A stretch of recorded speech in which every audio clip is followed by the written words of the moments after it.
اعوذ باللہ من الشیطان الرجیم بسم اللہ الرحمن الرحیم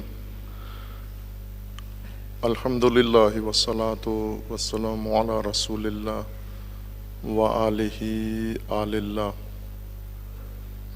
واللعنۃ الدائمۃ علی اعدائہم اعداء اللہ من یوم عداوتہم الی یوم لقاء اللہ عباد اللہ اوصیکم ونفسی بتقوی اللہ اتقوا اللہ فإن خیر الزاد التقوی۔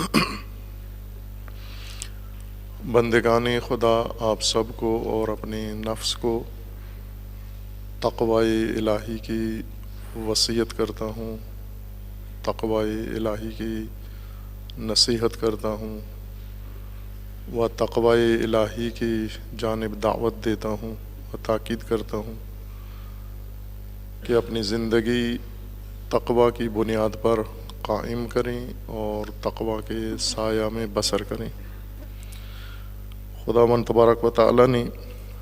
انسان کی زندگی کو اس طرح سے سنوارا ہے اور بنایا ہے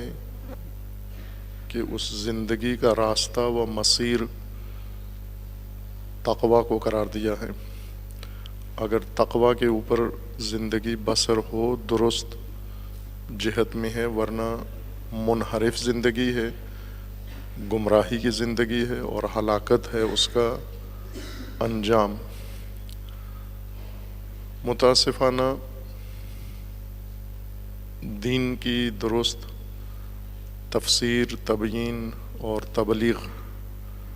نہ ہونے کی بنا پر یہ غلط فہمی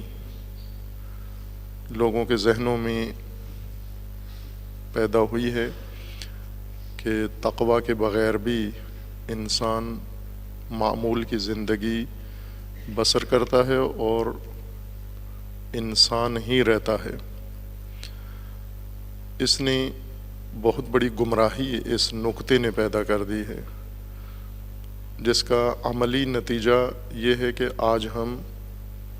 مشاہدہ کرتے ہیں کہ عملی زندگی میں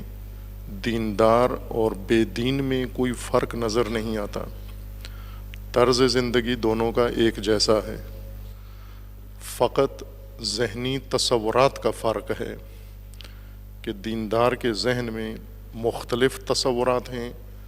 اور بے دین کے ذہن میں مختلف طرح کے خیالات ہیں۔ خیالات کا فرق ضرور ہے دینداروں میں اور بے دینوں میں، مسلمانوں میں، غیر مسلمانوں میں، مومنوں میں اور غیر مومنوں میں، لیکن عمل کا لحاظ سے اور کردار کے لحاظ سے، رویوں کے لحاظ سے، معاشرت کے لحاظ سے اور معمول کی زندگی اور زندگی کے معمولات کے لحاظ سے کوئی فرق موجود نہیں ہے۔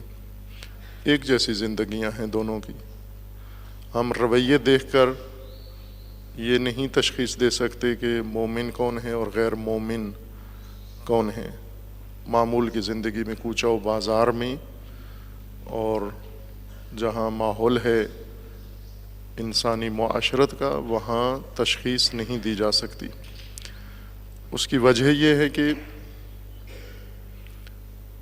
تقوی کا جو مقام قرآن کریم نے انسانی حیات کے لیے بیان کیا ہے، دین فہمی، دین شناسی اور دین کی تعلیم کے دوران وہ مقام نظروں سے اوجھل ہو گیا ہے، محو ہو گیا ہے اور نظر انداز ہو گیا ہے، اور دینداری بغیر تقوی کے رواج پا گئی ہے، اور تقوی کے بغیر دینداری بے دینی کے برابر ہے، مترادف ہے لادینیت اور بے دینی کے ساتھ۔ اور یہ اتنا بڑا انحراف ہے، گمراہی ہے 180 درجے کی، کہ جس طرف انسان کو دین لے کے جانا چاہتا ہے، خالق انسان جس سمت میں، جس جہت میں، جس رخ میں ہدایت کرنا چاہ رہا ہے، معمول کی زندگی، بے تقوی زندگی کا رخ و جہت اس سے بالکل مختلف ہے، 180 درجے کا فرق ہے، لیکن ذہنی تخیلات اور ذہنی تصورات کے فرق سے اپنے آپ کو قانع کر لیا ہے اکثر نے کہ یہی دینداری ہے اور یہی تخیلات فاصلہ ہیں مومن اور غیر مومن کا۔ اس لیے عملاً دین معطل ہے، تعطیل ہے، آئین خدا پوری زمین پر معطل ہے، منسوخ ہے اور معمول نہیں ہے، اس پر عمل نہیں ہو رہا، رائج نہیں ہے، آئین کے طور پر، دستور کے طور پر زندگیوں میں شامل نہیں ہے۔ یہ اسی گمراہی کی وجہ سے پیش آیا ہے کہ تقویٰ کے بغیر بھی انسان کی زندگی انسانی زندگی ہو سکتی ہے، یا تقویٰ کو دین کی تعلیم میں وہ مقام نہیں ملا جو دین کے اندر تقویٰ کا مقام ہے، جو قرآن کے اندر تقویٰ کا مقام ہے۔ تقویٰ کے اسباب ہیں اور عوامل ہیں جن سے انسان کی زندگی کے ہر پہلو میں تقویٰ آتا ہے اور آ سکتا ہے، جن کی نشاندہی قرآن کریم نے کی ہے، ہدایت کی ہے، اور کچھ علامتیں ہیں تقویٰ کی، یہ پرکھنے کے لیے کہ انسان کے اندر تقویٰ پیدا ہوا ہے یا نہیں، اور تقویٰ کے مختلف درجات ہیں۔ ان علامتوں میں سے ایک علامت سورہ مبارکہ حج میں اللہ تعالیٰ نے آیہ شریفہ سورہ حج میں بیان فرمائی ہے، ذَلِكَ وَمَنْ يُعَظِّمْ شَعَائِرَ اللَّهِ فَإِنَّهَا مِنْ تَقْوَى الْقُلُوبِ، جو شعائر اللہ کی تعظیم کرتا ہے یہ اس کے تقوی قلبی کی علامت ہے اور نتیجہ تقوی قلبی کا ہے۔ اس آیہ کریمہ میں دو اہم مطلب یہ ہیں، ایک تقوی کے درجات میں سے اہم درجہ، بنیادی و اساسی درجہ، اور وہ ہے تقوی قلوب، اور دوسرا اس تقوی قلبی کی علامت ہے اور وہ ہے تعظیم شعائر۔ جیسے تقوی محو ہے تعلیمات دین میں، حتیٰ مدارس دینیہ یہ حوزات علمیہ و مدارس علمیہ بن گئے ہیں، صرف علم ان کے اندر تبادلہ ہوتا ہے، ایک نسل اساتید بنتے ہیں اور ایک نسل شاگرد، اور اساتید کے پاس جو علم آتا ہے انہوں نے اپنے اساتید سے لیا ہے، وہ اپنے شاگردوں کو منتقل کر دیتے ہیں، اور اس طرح سے علم منتقل ہو جاتا ہے لیکن تقوی منتقل نہیں ہوتا، تقوی نصاب کا حصہ نہیں ہوتا، تقوی اس تربیت کا جز نہیں ہوتا، اور نتیجہ یہ ہوتا ہے کہ ان حوزات و مدارس سے جو فارغ التحصیل ہوتے ہیں وہ علوم کے ماہر بعض اوقات بن جاتے ہیں، لیکن تقوی کی کمی نظر آتی ہے عملی زندگی کے اندر۔ ان کو در حقیقت یہ علم کے روشن چراغ ہیں، ان چراغوں میں اگر تقوی کی قوت بھی موجود ہو، تقوی کی طاقت بھی موجود ہو ان چراغوں میں، یہ امت کو نجات دے سکتے ہیں، امت کو رہنمائی کر سکتے ہیں، امت کو ہدایت کر سکتے ہیں، امت سازی کر سکتے ہیں، آفات سے بچا سکتے ہیں، گمراہیوں سے بچا سکتے ہیں جن میں آج امت اسلامیہ ڈوبی ہوئی ہے، غرق ہے، اور بالخصوص المیہ امت اسلامیہ کا اس سرزمین پر سب سے زیادہ ہے۔ پاکستان کے اندر تمام امت اسلامیہ میں اگر ہم دیکھیں تو یہ حصہ زیادہ مشکلات کا شکار ہے، اور یہاں کی بگاڑ کہیں زیادہ ہے دیگر خطوں کی نسبت، وہاں بھی کم نہیں ہے بگاڑ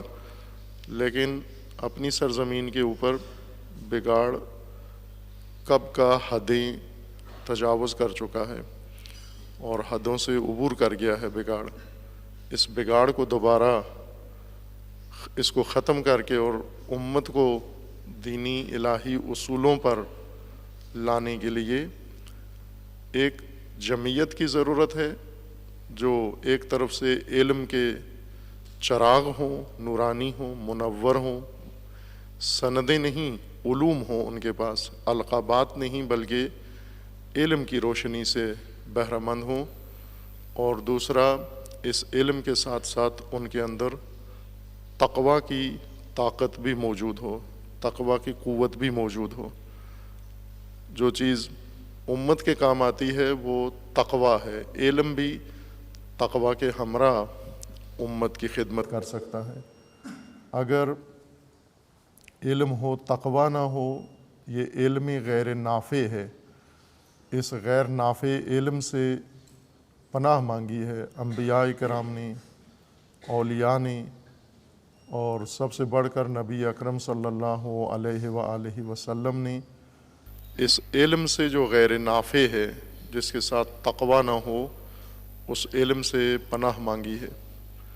اعوذ بک من علم لا ینفع، اے پروردگار میں اس علم سے پناہ مانگتا ہوں، اس علم کے شر سے، اس علم کے فساد سے، اس علم کی تباہی سے جو نافع نہیں ہیں. اور وہی علم غیر نافع ہے جس میں تقویٰ شامل نہ ہو. تقویٰ انسان کی زندگی کے ہر پہلو میں ہے. انسان کے اعمال کا تقویٰ ہے، انسان کے احساسات کا تقویٰ ہے، انسان کے افکار کا تقویٰ ہے، انسان کے روابط میں تقویٰ ہے، تعلقات میں تقویٰ ہے، معاملات میں تقویٰ ہے، انسان کے گھریلو ماحول میں تقویٰ ہے، انسان کے دوستانہ ماحول میں تقویٰ ہے، انسان کے تاجرانہ کاروباری ماحول میں تقویٰ ہے، سیاسی میدان میں تقویٰ ہے، علمی میدان میں تقویٰ ہے. تقویٰ کا سایہ انسان کی زندگی کے ہر شعبے پر ہے، لیکن یہ تقویٰ اس وقت عمومیت اختیار کرتا ہے، زندگی کے ہر شعبے کو اپنی لپیٹ میں اور اپنے سایہ لطف میں لیتا ہے جب منبع کے اندر تقویٰ موجود ہو. اور جہاں سے تقویٰ پھوٹے، جہاں سے تقویٰ جنم لے، جہاں تقویٰ پرورش پائے، اور وہ ہے قلب انسان. جس طرح انسان کی اپنی ولادت ہوتی ہے اور وہ ظرف جو کسی صلاحیت کو پروان چڑھاتا ہے اسے اصطلاح میں رحم کہتے ہیں. رحم وہ ظرف، وہ ماحول جس کے اندر ایسی شرائط، ایسے اسباب اور ایسی صفات مہیا کی گئی ہیں جو استعداد پروری کرتی ہیں. جیسے بیج اگر بوری میں پڑا رہے تو بیج کے اندر، گندم کے دانے کے اندر جتنی استعداد ہے وہ موجود رہتی ہے، لیکن پرورش نہیں پاتی، یہ پودا نہیں بنتا. چونکہ بوری جس میں بیج پڑا ہوا ہے وہ رحم نہیں ہے، وہ ایک ذخیرے کی جگہ ہے جہاں پر یہ دانہ سٹور کیا گیا ہے. بوری میں وہ خصوصیات نہیں ہیں، شرائط نہیں ہیں جو دانے کے اندر موجود صلاحیتوں کو نکھارے اور کھولے اور پروان چڑھائے. زمین میں یہ خصوصیت موجود ہے کہ زمین میں جب یہ دانہ بیج پڑتا ہے زرخیز زمین میں، تو دانے کی صلاحیتوں کو زمین نکھارتی ہے اور پالتی ہے اور پرورش دیتی ہے. اسی طرح جب نطفہ انسان کا یہ رحم میں جاتا ہے، اس نطفے کے اندر ایک نامرئی جرثومے کے اندر انسان بننے کی صلاحیت و استعداد موجود ہے، لیکن یہ صلاحیت اس وقت نکھرتی ہے، پروان چڑھتی ہے جب یہ رحم میں پہنچے۔ رحم کا کام ہی استعداد پروری ہے، استعدادوں کو پروان چڑھانا اور استعدادوں کو اپنے کمالات تک پہنچانا۔ تربیت گاہیں اور انسانی پرورش کی تربیت گاہیں بھی رحم کی حیثیت رکھتی ہیں، جہاں صلاحیتیں آتی ہیں اور تکامل کر کے کمالات تک پہنچ کے یہ صلاحیتیں نکھر کر اور پروان چڑھ کے اپنے مقام تک پہنچتی ہیں۔ یہ شان ہے تعلیمی اداروں کی، شان یہ ہے کہ وہ استعدادوں کو پروان چڑھائیں۔ اس کا مطلب یہ نہیں کہ اس وقت تعلیمی ادارے یہ کام کر رہے ہیں۔ تعلیمی ادارے اس سرزمین پر کم از کم اس ہدف سے بہت دور ہیں، اور اتنے دور ہیں کہ ابھی ان کی سوچوں میں بھی یہ نہیں آیا کہ تعلیمی اداروں کا فریضہ پرورش استعداد ہے، بلکہ تجارت گاہیں ہیں، نمائش گاہیں ہیں، اور ایک خود باختہ قوم کی خود باختگی اور حص محرومیت کی تسکین کی درمانگاہیں ہیں۔ یہ بہت بڑا رنج ہے، جیسے آئے دن موٹر سائیکل سوار گر جاتے ہیں، زخمی ہو جاتے ہیں، خراشیں آ جاتی ہیں، ہڈیاں ٹوٹ جاتی ہیں ان کی، اور ان کو اٹھا کر ڈسپنسریوں میں اور درمانگاہوں میں پہنچاتے ہیں، اور وہاں پر یہ کراہ رہے ہوتے ہیں دردوں سے، اپنی ہی حماقتوں سے گرتے ہیں، اپنی ہی بے وقوفی سے گرتے ہیں، اپنی ہی شیطنت و شرارت سے گرتے ہیں یہ، اور پھر جب زخمی ہوتے ہیں، کراہتے ہیں، درد انہیں ہوتا ہے، انہیں اٹھا کے درمانگاہوں میں لے آتے ہیں۔ ان درمانگاہوں میں ڈسپنسر ہیں، اور انہوں نے بھی جعلی ادویات رکھی ہوتی ہیں، اور وہ معاوضہ لے کر انہیں ان کے زخموں سے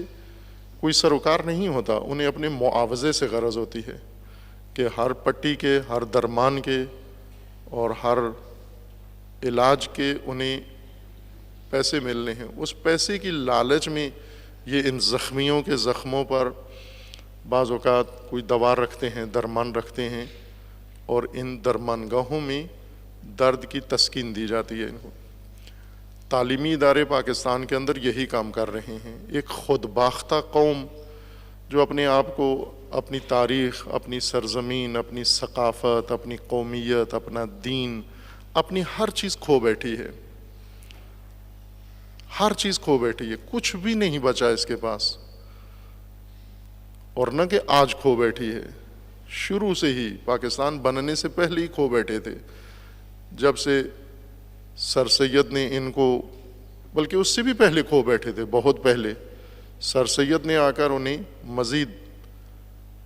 درمان کے بہانے خود باختگی کا سفر تیز کروا دیا۔ پاکستان بننے سے پہلے علامہ اقبال نے یہ درد تشخیص دیا اس قوم کا، ملت کا، کہ اے باد صبا کملی والے سے جا کہیو پیغام میرا، قبضے سے امت بیچاری کے دین بھی گیا دنیا بھی گئی۔ یہ اس وقت کے لٹے ہوئے ہیں، ان کی متاع اس وقت لٹیرے لوٹ کے لے گئے، آخری ضرب اس کی متاع پر برطانیہ نے لگائی، انگریزوں نے لگائی، اور وہ ہر چیز اس کی لوٹ کے لے گئے، شرم و حیا لوٹ کے لے گئے، غیرت لوٹ کے لے گئے، ارادہ و عزم لوٹ کے لے گئے، اس کے حوصلے و جذبے لوٹ کے لے گئے، اس کے اندر احساس قومیت کا لوٹ کے لے گئے، ہر چیز متاع اس کی لوٹ کے لے گئے۔ اور علامہ کے بقول کے وائے ناکامی متاع کارواں جاتا رہا، کارواں کے دل سے احساس زیاں جاتا رہا۔ اور مولا رومی کے صوفی کی طرح جس کی متاع لٹ گئی تھی اور وہ دمال میں، رقص میں اپنے لوٹ کے مال پہ ناچ رہا تھا، خرب رفت و خرب رفت۔ آج پاکستانی ملت کی حالت اس خانقاہ کی ہے جو مولا رومی نے مثال پیش کی تھی، کہ جس کا خر کل متاع تھا اور وہ لٹ گیا، اور اس نے خود بھی کھایا، دوسروں نے بھی کھایا، پھر دمال ڈالی، خرب رفت۔ یہی حالت اس ملت کی ہے، خرب رفت میں مصروف ہے، دمال میں اور رقصاں ہیں خارب رفت میں، ہر چیز لٹا کے یہ ملت بیٹھی ہوئی ہے، کچھ بھی نہیں آج اس کے قبضے میں۔ آج 70 سال پاکستان کو بنے ہو گئے ہیں، اور 70 سال میں نہ متا بنائی ہے نہ لوٹی ہوئی متا واپس لی ہے۔ تعلیمی ادارے سب سے زیادہ کنگال ہیں، سب سے زیادہ کنگال، محض کنگلے ہیں، کچھ بھی نہیں ان کے، چونکہ آج تک دیا کچھ نہیں 70 سالوں میں، آج تک کوئی بنا کے پیش نہیں کیا، کوئی شخصیت نہیں بنائی، کوئی تفکر نہیں بنایا، کوئی اثر علمی حد تک خلق نہیں کیا، کچھ بھی نہیں کیا سوائے یہ زخمی جو خود باختہ تھے اور احساس محرومی میں مبتلا ہیں، اور احساس محرومی کے دردوں میں مبتلا ہیں، زخم ہیں اس قوم کے اوپر احساس محرومی کے، اور ان احساس محرومی کے زخموں کو تعلیمی ادارے درمان کرتے ہیں۔ کس پر درمان کرتے ہیں؟ کسی کو انگلش کے 2 لفظ پڑھا دیتے ہیں تاکہ تھوڑے سا درد تیرا کم ہو جائے، پسماندہ و عقب ماندہ اور دیہاتی تو نہ سمجھا جائے، بلکہ یہ سمجھے کہ تو اصل میں ہے انگریز ہے، رنگ تیرا تھوڑا سا یہاں فرق پڑ گیا ہے۔ وہ یہ کام کر رہے ہیں تعلیمی ادارے، اسی قوم کے نسلوں کو خود باختگی کے زخم کو اوپر درمان لگا رہے ہیں۔ یہ تعلیمی اداروں کا اصل کام ہے، وہ بھی معاوضہ لے کر، باہری فیسیں لے کر، 30,000 40,000 ماہانہ فیسیں لے کر خود باختگی کے زخم اور پھوڑے اور ناسور جن کے اندر پیپ بھری ہوئی ہے، وہ پیپ اس کے اوپر درمان لگا رہے ہیں، اس کے اوپر رنگ کر رہے ہیں، تاکہ یہ ملت تھوڑی دیر کے لیے احساس کرے کہ نہ ہم بھی ترقی کی راہ پر ہیں، ہم بھی انگلش سیکھ رہے ہیں، ہم بھی کچھ بن رہے ہیں، ہم بھی جانتے ہیں کچھ۔ لنڈے کی جینز پہن کے اور چند الفاظ زبان پہ لا کے موبائل ہاتھ میں پکڑ کے، یہ درمان ہیں۔ یہی جو خود باختگی میں جو گرے ہیں، آسمان سے زمین پہ آئے ہیں، اس حبوط میں جو حبوط کیا اس ملت نے، بر صغیر کے مسلمانوں نے اور بالخصوص پاکستانیوں نے، اس حبوط میں جو پھینکے گئے ہیں، جیسے اللہ تعالیٰ نے آدم اور حوا کو کہا تھا کہ فاہبطوا، نکلو یہاں سے، حبوط یعنی نیچے جاؤ، اس قابل نہیں ہو ابھی، آپ نیچے جاؤ، حبوط کیا زمین پر، جنت سے زمین پر حبوط کیا، اور آج یہ حبوط ہم اس میں مبتلا ہیں، حبوط کی ہوئی ملت ہیں، اور اس حبوط میں زخم آئے ہیں، جب گرے ہیں عظمت دین سے، عظمت اسلام سے، جہاں رسول اللہ نے پہنچایا تھا، اس بلندی کے آسمان پر، اس عزت پر، اس احترام پر، وہ بہت سر بلند تھی وہ ملت، وہاں سے گرے اور اتنی پستی اور دلدل میں، مغربی تہذیب کی دلدل میں، اور وہاں زخم آئے ان کو، ان زخموں کی ٹیسیں بجھانے کے لیے اور دبانے کے لیے تعلیمی ادارے بنائے گئے ہیں، وہ بھی مغرب سے درمانگاہیں بنائی گئی ہیں کہ انہیں یہ سکھا دو، انہیں آرام آ جائے گا، اور یہ احساس کریں گے کہ ہم کچھ جاننے والی ملت ہے۔ یہ عمومی احساس ہے، ماں باپ کے اندر یہی احساس ہے۔ ماں باپ حبوط کی وجہ سے زخمی ہیں، اولاد جوان حبوط کی وجہ سے زخمی ہیں، اس حبوط دردناک کی وجہ سے زخمی ہے ساری ملت۔ علامہ اقبال نے چاہا کہ اس کو اس حبوط سے نکال کے دوبارہ عظمت پہ فائز کریں، اور پورا نقشہ بنا کر عروج کا، صعود کا پورا نقشہ بنا کر علامہ اقبال نے پیش کیا، لیکن ابھی وہ ملت پیدا نہیں ہوئی جو یہ نقشہ پڑھ سکے۔ عصر من دانندے اسرار نیست، یوسف من بحر این بازار نیست، اس درمانگاہ میں میرا یوسف نہیں کوئی لینے والا، یہاں زخمی ہیں، حبوط تہذیب کے زخمی، حبوط تقلید کے زخمی، حبوط غرب نوازی کے زخمی، اور حبوط ناسنجیدگی کے زخمیوں کی درمانگاہ کی رونق ہے یہاں پر، منبع جہاں سے پرورشیں پائیں، استعدادیں، صلاحیتیں، قوم، ایک جوان، ایک بچہ بیج ہے، صلاحیت کا نام ہے، یہ فقط ایک صلاحیت ہے اور اس کو پروان چڑھنے کی ضرورت ہے، اسے پرورش کرنے کی ضرورت ہے۔ جہاں پرورش پائے وہ رحم ہے۔ انسان کے اندر، انسان کی شخصیت میں، انسان کے ماحول میں، انسانی نظام میں اس چیز نے پھیلنا ہے، پھلنا ہے، پھولنا ہے جو رحم میں، انسان کی رحم میں آئے۔ اگر نطفہ انسان کسی جگہ پر بھی رکھ دیا جائے وہ پرورش نہیں پاتا، سونے کے برتنوں میں رکھ دیا جائے پرورش نہیں پاتا، جب تک رحم میں نہ منتقل ہو۔ اسی طرح انسان کی تعلیم، تربیت، رہنمائی، ہدایت جب تک انسان کی اصل رحم میں منتقل نہ ہو یہ کمال بن کے ظاہر نہیں ہوگی۔ اور رحم انسان کا نام ہے قلب، دل۔ دل پرورش گاہ ہے، درمانگاہ نہیں ہے۔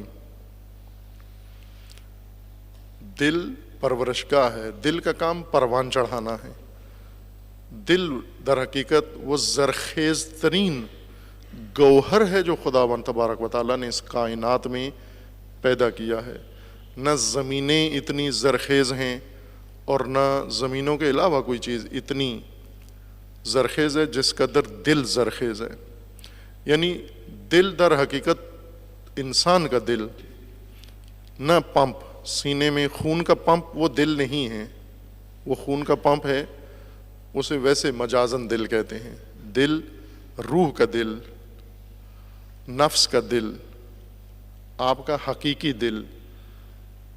جس کے اندر ہر شے کا نطفہ منتقل ہوتا ہے۔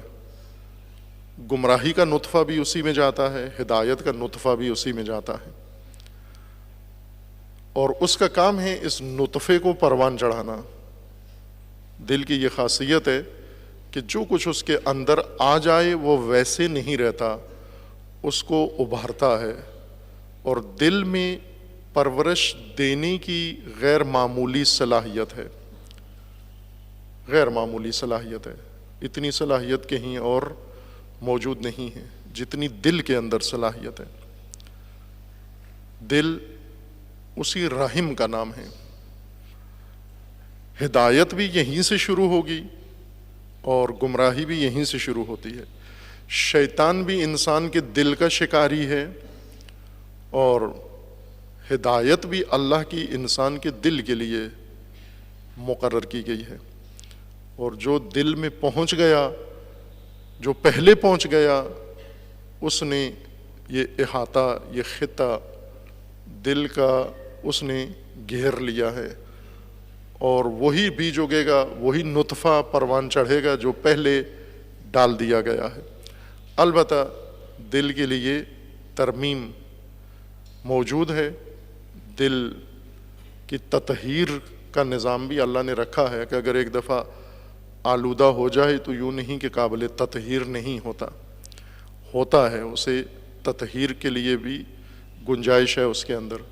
لیکن بہت دشوار کام ہے۔ دل کی تطہیر، پاکیزگی بہت دشوار ہے۔ اگر دل کے اندر ایک دفعہ گمراہی چلی جائے، فساد چلا جائے اور وہ فساد وہاں گھر کر لے، امیر المومنین علیہ الصلوۃ والسلام نے نہج البلاغہ میں فرمایا ہے کہ دل ایسے ہیں، بعض دل جہاں شیطان نے گھر کر لیا ہے، شیطان نے اپنا آشیانہ بنا لیا ہے، اور شیطان نے آشیانہ بنا کر وہاں انڈے دیے ہیں۔ تشبیہ دی ہے گھونسلے کے ساتھ کہ شیطان نے اپنا گھونسلہ بنایا ہے، آشیانہ بنایا ہے، اور اتنا اس دل میں شیطان پرسکون ہے، پرامن ہے کہ اس نے تسلی کے ساتھ وہاں انڈے دیے ہیں، اور ان انڈوں کو سینچا ہے شیطان نے عرصہ دراز تک۔ انسان کے دلوں کے اندر شیطان گھونسلہ بنا کے انڈے دے کے بیٹھا رہا تاکہ ان انڈوں سے چوزے نکل آئی ہیں۔ یعنی وہ لوگ جہاں اب خود شیطان کے چوزے ان کے دلوں کے اندر پیدا ہو گئے. یہ تشبیہ ہے نہج البلاغہ میں امیر المومنین علیہ الصلاۃ والسلام نے بیان فرمائی ہے. خب بعض دل یہاں تک جا پہنچتے ہیں کہ خود تولید گمراہی کرتے ہیں، چونکہ دل کا کام ہی پرورش کرنا ہے. دل اصل رحم ہے، حقیقی رحم دل ہے. اس لیے اللہ تعالیٰ نے بھی انسان کی ہدایت کا نظام ایسے مقرر کیا ہے کہ جو چیز انسان کو دینی ہے دل سے شروع ہوگی، اس کے دل میں ڈالنی ہے، اور دل اس کو پروان چڑھائے گا. قرآن میں دل کا کثرت سے ذکر ہے، انسان کے دل کا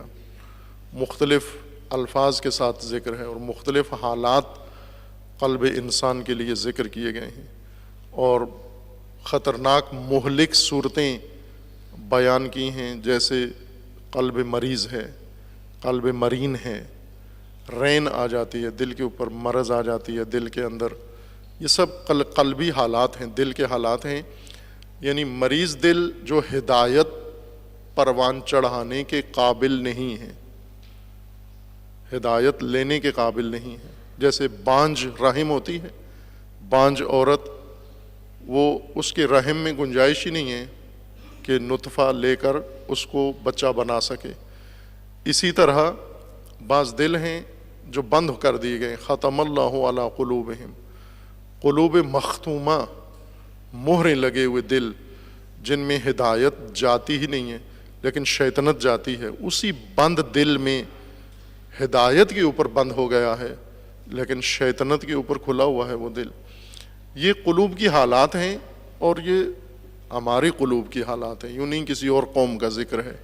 ہمارے دلوں کی حالت ہے کہ صبح و شام دل انسان کا ان حالات میں گرفتار و مبتلا ہے. جو ہدایت کو لے لیتے ہیں اور ہدایت ان کے اندر پرورش پانا شروع ہو جاتی ہے. سب کچھ باہر سے انسان کو نہیں دیا جاتا، ہر چیز استاد نہیں دیتا. استاد کا کام، معلم کا کام ایک دہقان کی طرح ہے، بیج ڈالنا. وہ ہدایت کے بیج شاگرد کے دل میں ڈال دیتا ہے، پھر شاگرد کا دل اس بیج کو پروان چڑھاتا ہے. اگر مریض نہ ہو، اگر مختوم نہ ہو، اگر مطبوع نہ ہو، اگر قلب سلیم ہو، سالم ہو، آفات سے محفوظ ہو، یہ دل اس دہقان کے ڈالے ہوئے بیج کو پروان چڑھا کے عروج پہ پہنچا دیتا ہے، اور اس طرح ہدایت کا عمل انجام پاتا ہے. تقویٰ بھی انسان کے دل سے شروع ہو تو انسان کی زندگی میں آتا ہے.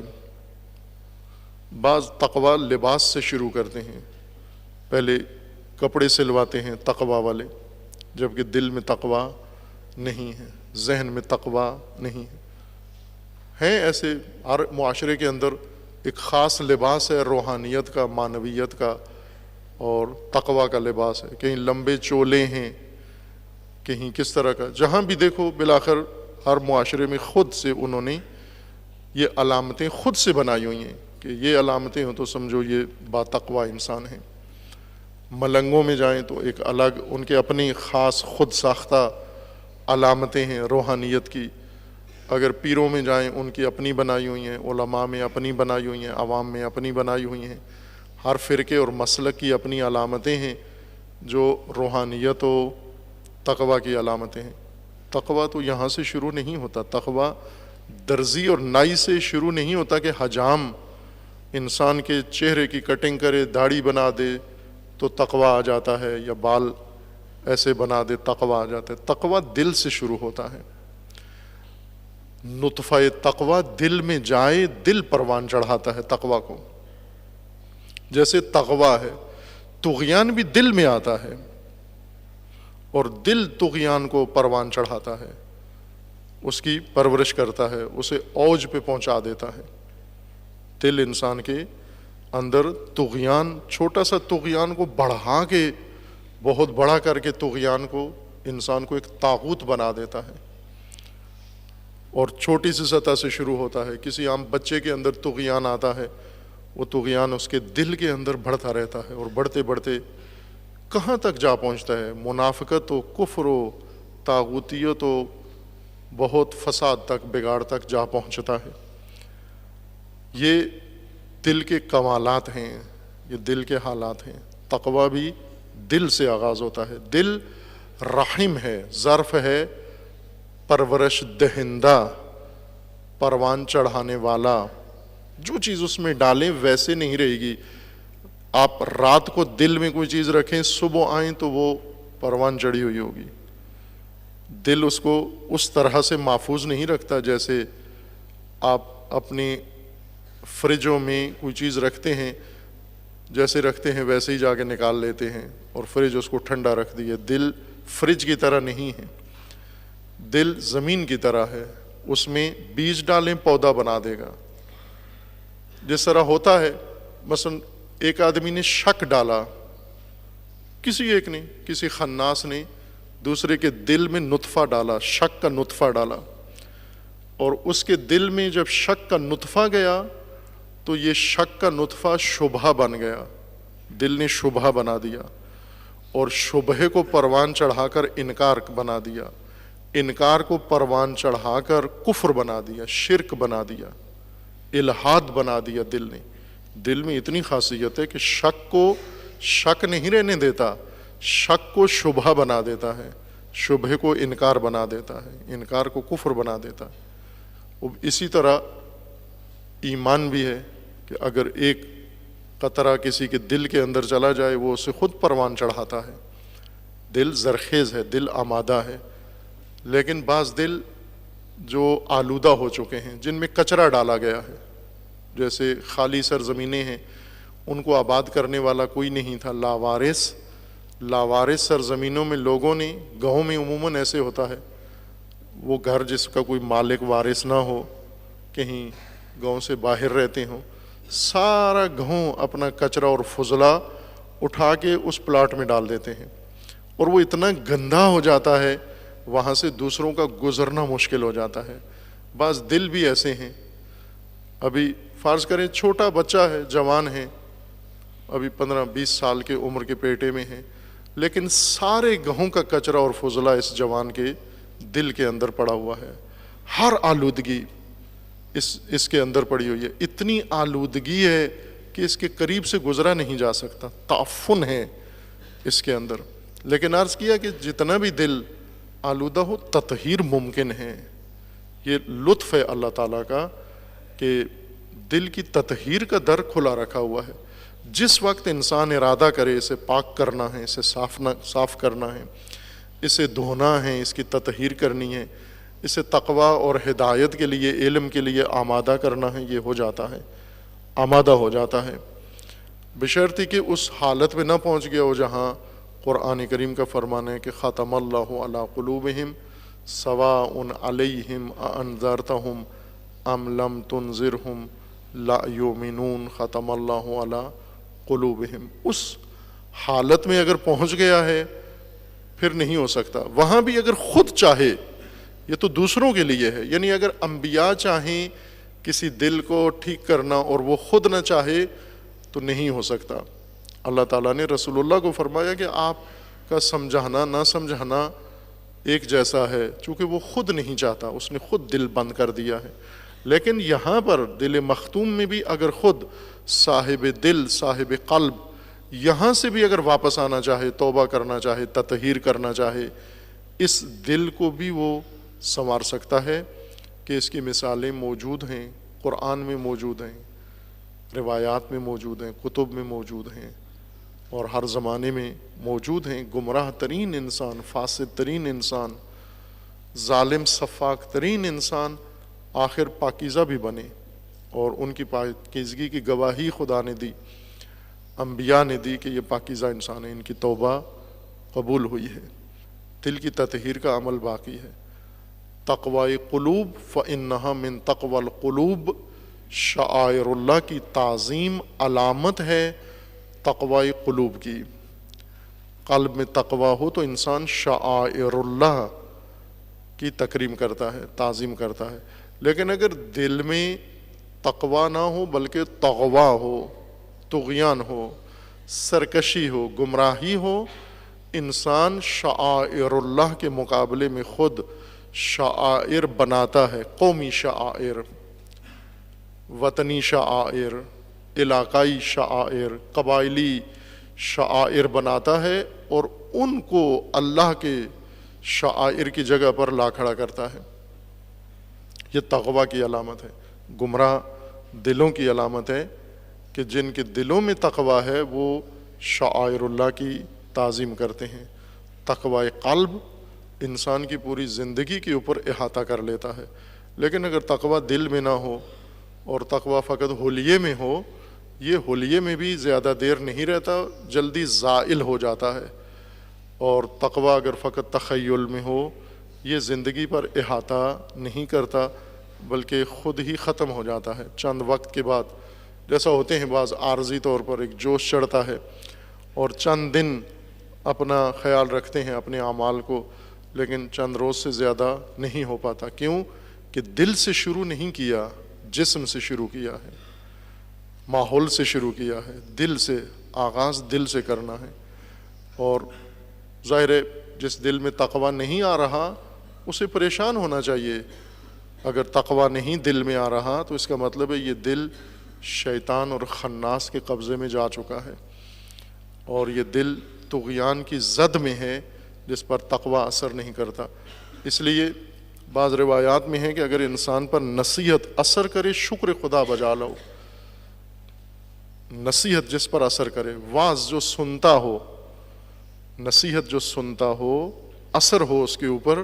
یہ شکر خدا بجا لائے کہ میرا دل مرا نہیں ہے۔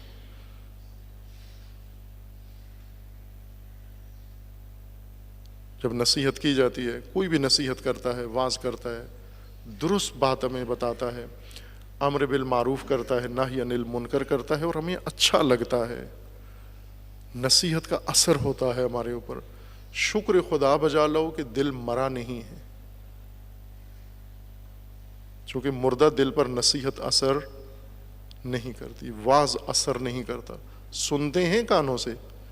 دل تک بات نہیں جاتی، دل سے اوپر ہی رک جاتی ہے۔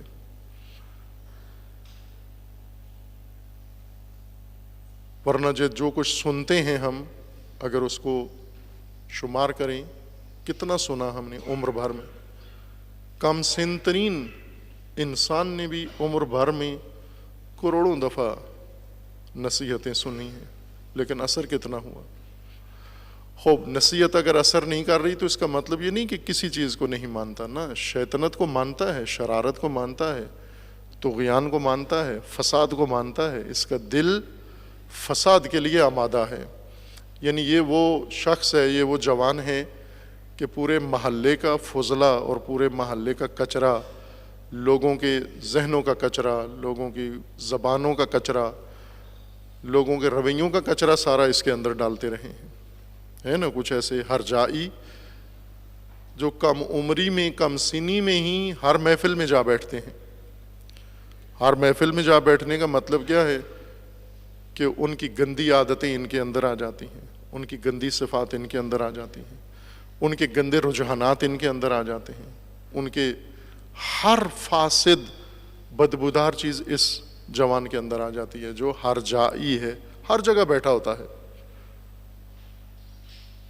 جس کو عام لوگ اپنی زبان میں کہتے ہیں سوشل ہے، بہت سوشل ہے۔ یہ سوشل در حقیقت گندگی کا ڈھیر ہوتا ہے، سارے گاؤں کا فضلہ اس کے اندر جمع ہوتا ہے۔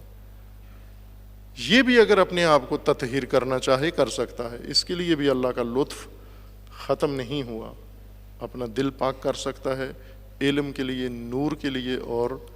ہدایت کے لیے، کہ انشاءاللہ اللہ تعالی ہم سب کو توفیق عطا فرمائے تقوی قلوب کی، اور اپنے دلوں کی تطہیر کی اور پاکیزگی کی، اور اپنی زندگیوں کو تقوی کے سائے میں لانے کی توفیق اللہ تعالی عطا فرمائے۔ حالات میں مختلف موضوعات ہیں، مقدور بھر یہاں عرض ہوں گے، جن میں سر فہرست یہ کہ حج کے ایام ہیں، اور ایام حج جو بہت اہم ایام ہیں، ایام اللہ ہیں، اور خود حج سب سے بڑا نمونہ ہے شعائر اللہ کا۔ قرآن کریم نے جتنے شعائر ذکر فرمائے ہیں وہ سارے حج سے تعلق رکھتے ہیں۔ صفا و مروہ حج سے ان کا تعلق ہے، قربانی کے حیوانات حج سے ان کا تعلق ہے، اور کعبۃ اللہ اور دیگر تمام شعائر جن کی تعظیم تقوی کی علامت ہے، یہ سب حج سے تعلق رکھتے ہیں۔ حج جامع ترین عبادت ہے، حج سے زیادہ جامع و عظیم عبادت کوئی اور نہیں ہے۔ حج کے اسرار ہیں، حج کے رموز ہیں، جیسے حج کے احکام ہیں، وہ حج کے آداب کے جو مستطیع ہیں، جن کے اندر یہ توفیق آ گئی ہے کہ حج کر سکتے ہیں، من استطاع الیہ سبیلا، انہیں آگاہ ہونا چاہیے۔ عموماً پاکستان میں یہ فقہ ایک شریعت پوری پاکستان کے اندر موجود ہے، جنتری شریعت، کہ جس میں مستطیع نے غیر مستطیع کو حج پر بھیجنا ہوتا ہے۔ جو مستطیع ہے، جو خود جس پر حج واجب ہے، وہ نہیں جاتا، بلکہ وہ غیر مستطیع کو پہلے حج پر بھیجتا ہے جو کسی لحاظ سے بھی استطاعت نہیں رکھتا۔ مثلا ایک جو ہوم میڈ شریعت ہے پاکستان میں، خود سے بنائی ہوئی ہے عوام نے بھی اور عوام کے مفتیوں نے، اس میں یہ ہے کہ جوان جب پڑھ لیتا ہے، روزگار اس کا شروع ہو جاتا ہے، اس کو تنخواہ ملنا شروع ہو جاتی ہے، تو اس نے ماں باپ کو حج کرانا ہے۔ اب ظاہر ہے کہ مستطیع یہ خود ہے، استطاعت اس کے اندر آئی ہے۔ ماں باپ کو حج کرانے میں بہت فضیلت ہے، بہت اس کا مقام ہے اعلیٰ، ماں باپ کو حج کرائیں، لیکن ماں باپ پر حج واجب نہیں ہوتا۔ وہ ماں باپ جو فقیر ہیں، جن کے پاس پیسے نہیں ہیں، جو عمر بھر میں ہی مستطیع نہیں ہوئے، ان پر حج نہیں۔ اگر ان پر حج واجب ہے اور نہیں کیا انہیں کرایا جائے، بھیجا جائے، پھر واجب حج ادا کریں۔ لیکن بعض اس ہوم میڈ شریعت کے مطابق کہ جو جوان برسر روزگار ہوگا پہلے ماں باپ کو حج کرائے گا، وہ ماں باپ مستطیع نہیں ہے۔ آپ خود مستطیع ہو، آپ نے کاروبار شروع کیا ہے، آپ نے روزگار شروع کیا ہے، آپ کو تنخواہ ملی ہے، آپ کے پاس اتنا پیسہ آیا ہے، تو آپ مستطیع ہو گئے ہو۔ اور دوسری طرف سے حج کی استطاعت میں صحت بھی ہے کہ ایسے افراد جو بڑھاپے کے ایسی حالت میں ہوں جہاں ان کے لیے حج کرنا ممکن ہی نہ ہو، ان پر حج نہیں ہوتا، بے شک وہ پیسے والے ہو جائیں، پیسہ بے شک آ جائے، لیکن جسمانی طور پر وہ شیخوخت کی عمر میں جا پہنچے ہیں۔ جیسے عموماً ہوتا ہے کہ ماں باپ 80-90 سال کی عمر میں ہیں اور جوان 25-30 سال کا ہے، تو 80-90 سال کے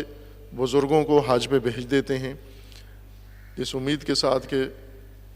کہ وہیں پہ دفن ہو جائیں گے، واپس نہیں آئیں گے، اور اکثر ہو بھی جاتے ہیں اور اپنے لیے سعادت بھی سمجھتے ہیں کہ اللہ نے بلایا تھا اور وہیں پہ اپنے پاس ہی رکھ لیا، اللہ نے واپس نہیں بھیجا۔ حج استطاعت سے مشروط ہے، اور مستطیع کو حج پر جانا ہے۔ جو جسمانی طور پر استطاعت رکھتا ہو، مالی طور پر استطاعت رکھتا ہو، اور باقی جو حج کے شرائط ہیں ان کے لحاظ سے استطاعت رکھتا ہو۔ اس ہوم میڈ شریعت میں پاکستان کے بہت ساری چیزیں خود ساختہ ہیں، جیسے مثلا جوان ہے، بڑا بھائی ہے، اور اس کی شادی نہیں ہوگی جب تک اپنی ساری بہنوں کی شادیاں نہیں کرا دیتا، خود گناہ کرتا رہے، معصیت کرتا رہے، صبح و شام گناہ میں ڈوبا رہے، لیکن بہت بڑا غیرتی ہے کہ بہن کی شادی نہیں ہوئی تو بھائی کیسے شادی کر لے۔ یہ کیا غیرت ہے کہ صبح و شام کسی کی ماں بہن کو معاف نہیں کرتے ہو صرف اس لیے کہ آپ کی ماں بہن کی ابھی شادی نہیں ہوئی، دن رات خود فساد میں مبتلا رہتا ہے۔ یہ کیا غیرت ہے؟ یہ واجب ہو جاتی ہے شادی بعض اوقات انسان کے اوپر، واجب ہے، جب وہ معصیت و گناہ تک آ جائے تو واجب ہو جاتی ہے، وہاں تاخیر جرم ہے، وہاں یہ شرطیں نہیں رکھو گے ابھی بہن کی شادی نہیں ہوئی، ابھی ماں کو حج نہیں کرایا، ابھی فلاں نہیں کیا، واجب ہو جاتی ہے۔ یہ ہوم میڈ شریعت کے احکامات ہیں، اور ظاہر ہے کہ اس شریعت پہ بہت راسخ ہیں اور پکے ہیں، لوگ اس کو نہیں چھوڑتے۔ انبیاء کی شریعت چھوٹ جائے اسے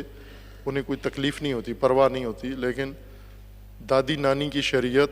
لوگوں کی شریعت، عوامی شریعت وہ متروک نہ ہو۔ حج بھی اسی کے تحت کرتے ہیں۔ حج میں بہت سارے پہلو ہیں،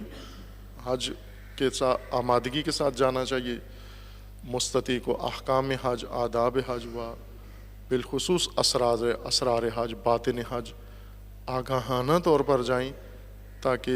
یہ سعادت عظمیٰ جن کو اللہ تعالیٰ عطا کی ہے، وہ نصیب کی ہے، وہ اس سے فیضیاب ہوں اور بہرہ مند ہوں۔ حج کا جو ان دنوں میں گزشتہ چند سالوں سے بہت نمایاں پہلو ساری دنیا میں ہے، اور وہ حج کے اندر امنیت و سلامتی کا مسئلہ ہے، حجاج کی سلامتی، کہ جس کی کوئی ضمانت نہیں ہوتی، اور ہر سال ایک بہت بڑی تعداد آل سعود کی جنایت، خیانت کا شکار ہو کے اور درجہ شہادت پہ پہنچتے ہیں۔ توہین کرنا حجاج کی یہ ان کا معمول ہے، وتیرہ ہے ان کا۔ آپ کوئی حاجی کسی بھی ملک کا، دنیا کا، پاکستان کا، غیر پاکستان کا، آپ نہیں دیکھیں گے جو آ کر یہ کہے کہ وہ حجاج کا احترام کرتے ہیں۔ توہین کرتے ہیں اور انتہائی پست ہیں، گھٹیا ہیں آل سعود، اور آل سعود کے ساتھ آل شیخ جو ان کا مذہبی طبقہ ہے وہ ان سے بھی زیادہ گھنونا طبقہ ہے، مجرم طبقہ ہے، جو سب سے زیادہ حجاج کے اوپر ظلم و ستم کرتے ہیں، انہیں درست طریقے سے اپنے مناسک انجام نہیں دینے دیتے، کبھی کسی حادثے کا سبب بنتے ہیں، کبھی کسی حادثے کا سبب بنتے ہیں۔ انتہائی بے چینی کے عالم میں مومنین حج کرتے ہیں، اور بالخصوص شیعہ وہ ہر ایک کو اذیت کرتے ہیں، حتیٰ اپنے ہم مسلک کے ساتھ بھی ان کا وہی رویہ ہوتا ہے، توہین آمیز رویہ، لیکن بالخصوص شیعہ مسلمین و مومنین کے ساتھ ان کا جو رویہ ہے وہ بہت ظالمانہ رویہ ہوتا ہے۔ اور اسی وجہ سے گزشتہ 2 سالوں سے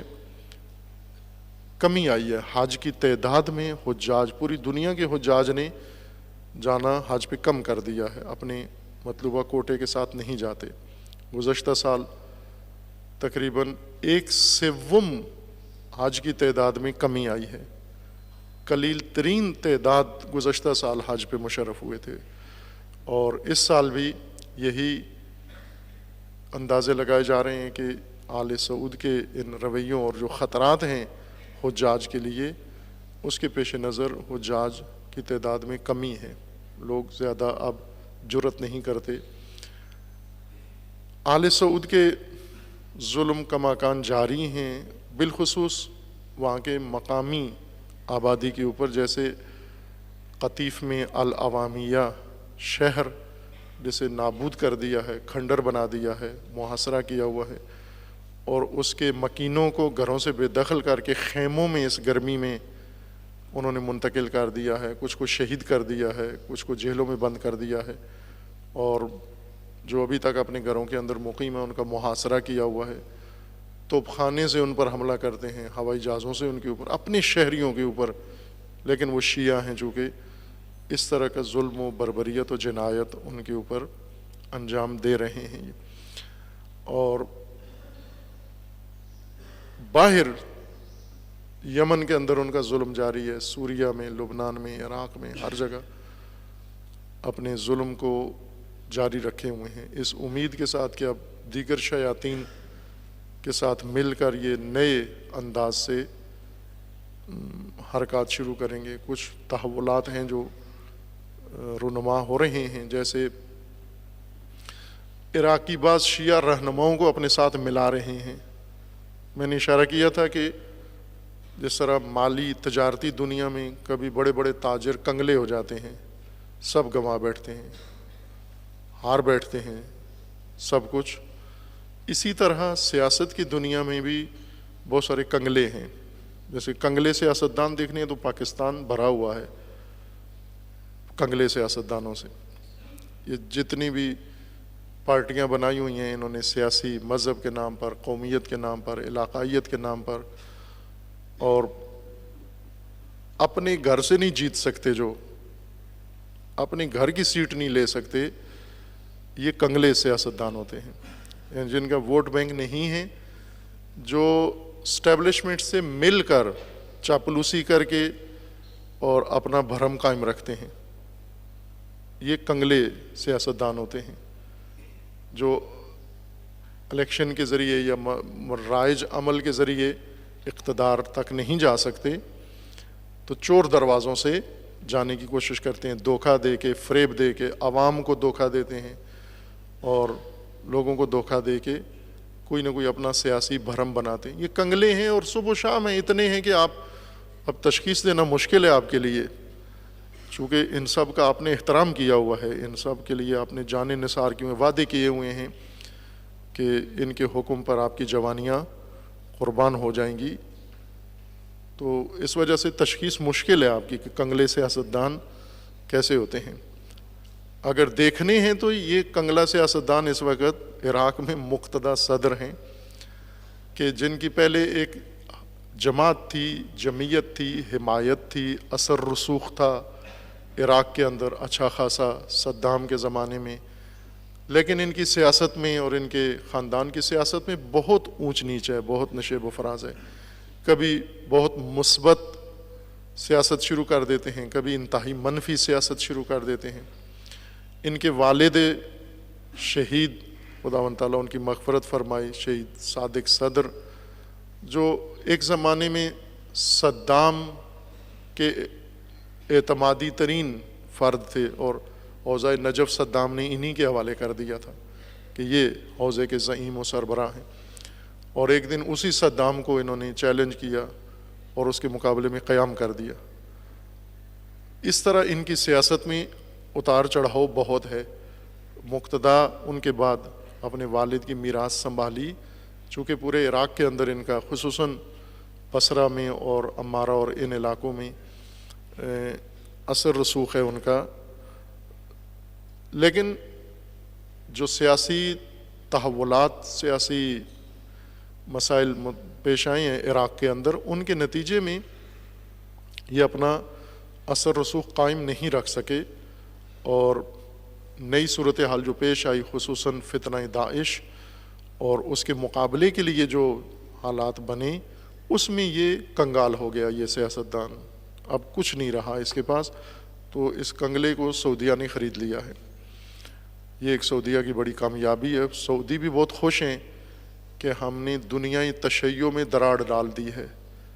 اور عالم تشیع میں سے ایک بڑی چیز خرید لی ہے، اور اب ایران، چونکہ ایران نے حماس اہل سنت دنیا میں رخنہ ڈالا ہوا تھا، تو جوابی کارروائی کے طور پر انہوں نے شیعہ دنیا میں رخنہ ڈالا ہے۔ شیعہ نام نہاد بھی ہو، وہ دشمن اہل بیت سے کبھی بھی قریب نہیں ہوتا، بے شک آپس میں ان کے جتنے بھی مسائل ہوں، دشمن اہل بیت سے کبھی ہم پیمان نہیں ہوتا، معاویہ و یزید سے کبھی بھی جا کر قربت اختیار نہیں کرتا، مگر یہ کہ منافق ہو، بے شک آپس میں ایک دوسرے کے مخالف ہوں، لیکن جو اہل بیت کے دشمن ہوں، ناصبی ہوں، جن کا عہد ہی یہی ہو کہ ہم نے تشیع کو ختم کرنا ہے، یہ شیعہ اگر نام کا بھی ہو وہ یہ اقدام نہیں کر سکتا، مگر یہ کہ تشیع سے ہی فارغ ہو گیا ہو کوئی انسان۔ دوسری شخصیت جو آمادہ ہیں سعودیہ کے ساتھ، درپردہ ہو گئے ہیں لیکن ظاہراً رہتا ہے، عمار حکیم ہیں، بڑے خاندان کے ہیں یہ بھی، اسی طرح جیسے صدر خاندان بہت بڑا خاندان عراق کے اندر ہے، اور اس کی اپنی ایک تاریخ ہے، مقام ہے، بڑی باعظمت شخصیات گزری ہیں، اور عراق کے اندر ایک کردار ہے ان کا۔ اسی طرح حکیم خاندان ہے اور وہ بھی باعظمت ہیں، ان کے اندر بڑے مجاہد علماء پیدا ہوئے ہیں، لیکن موجودہ چشم و چراغ اس خاندان کے جو ہیں وہ اور بھی ان کے مسائل ہیں، لیکن اس وقت ان کے بارے میں بھی یہی ہے کہ وہ مجلس اعلیٰ سے نکل کے انہوں نے اپنے لیے الگ سے ملی حکمت پارٹی بنا لی ہے، الگ جماعت بنا کر، اور اب آل سعود کے ساتھ عہد و پیمان کے لیے تیاریاں کر رہے ہیں۔ خوب یہ وہی کنگال لوگ ہیں جو حشد شعبی بننے سے کنگال ہو گئے ہیں۔ حشد شعبی تدبیر ہے نظام ولایت کی، اور جس طرح اللہ کا وعدہ ہے کہ مومنین کے لیے قلعہ، حفاظت کی جگہ، حصار و حصان، وہ ولایت ہے۔ ولایت یہ حدیث قدسی ہے، اللہ تعالیٰ کا فرمان ہے، ولایت و علی ابن ابی طالب حصنی فمن دخل حصنی امن من عذابی، کہ ولایت علی حصن ہے، اللہ کا حصن ہے۔ حصن یعنی قلعہ، قلعہ جس کے اندر پناہ ملتی ہے، پناہ گاہ ہے ولایت مومنین کے لیے۔ ایک ہی پناہ گاہ اللہ نے بنائی ہے اور وہ ولایت ہے، باقی مومنوں کے لیے کوئی پناہ گاہ نہیں ہے، باقی خطائیں ہیں مومنین کہیں اور اگر پناہ لیتے ہیں، ولایت کے علاوہ کہیں پناہ لیتے ہیں، خطا کر رہے ہیں۔ تاریخ میں ایسے ہی رہا ہے، جب بھی مومنین نے ولایت کو چھوڑ کر کہیں پناہ لی ہے اور نقصان اٹھایا ہے۔ یہ قانون ہے اللہ تعالیٰ کا کہ ولایت کو اللہ نے جب بنا دیا ہے پناہ گاہ تو اسی میں آپ نے پناہ لینی ہے۔ یہ تدبیر تھی حشد شعبی، اور اس نے عراقی تشیع کو درست جہت میں رہنمائی کی ہے، اور اس کا پہلا اثر یہ ہوا کہ عراق سے فتنہ داعش ضعیف پڑ گیا ہے، تقریباً خاتمے کے قریب ہے۔ اب بچے کھچے بعض جگہوں پر ان کے اثرات ہیں، لیکن طاقت ان کی ٹوٹ گئی ہے، ختم ہو گئی ہے۔ آل سعود اس فتنے کے پیچھے بھی ہیں، اور اس وقت یہ چالیں بھی سن رہے ہیں کہ آل سعود ایک طرف سے ابھی عراقی وزیر اعظم کو انہوں نے پیشکش کی ہے کہ ایران کے ساتھ ہماری صلح کرائیں، بات چیت کرائیں،